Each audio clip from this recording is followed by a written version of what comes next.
পুরিয়া করিবে আমা আমাদের জীবনে অনেক কষ্ট মাগো, অনেক কষ্ট।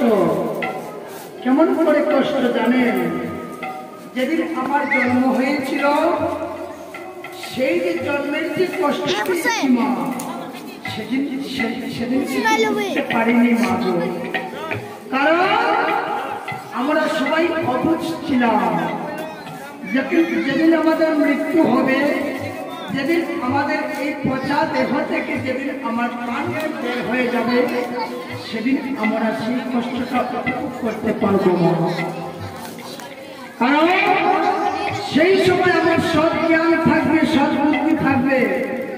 সেদিন কেঁদে কেঁদে বলবো, হে দয়া, হরিনাম কীর্তনে গিয়েও তোমার নাম কীর্তন করতে পারিনি দয়া। পড়িস না বাবা, শুধু গেলাম, প্রসাদ খেলাম, গল্প করে বাড়িতে চলে আসলাম। হে গোবিন্দ, একটিবার তোমার নাম কীর্তন করতে পারলাম না। সন্ধ্যাবেলায় সবাই এসেছেন মাগো, এই পচা দেহ বেশি দিন থাকবে না মা, বেশি দিন থাকবে না মাগো। বাল্য যৌবন সবকিছু একদিন শেষ হয়ে যাবে মা, সবাই একদিন বৃদ্ধ হয়ে যাব, সবাই সংসার ছেড়ে চলে যাব। প্রেমানন্দে সবাই মিলে বাহু তুলে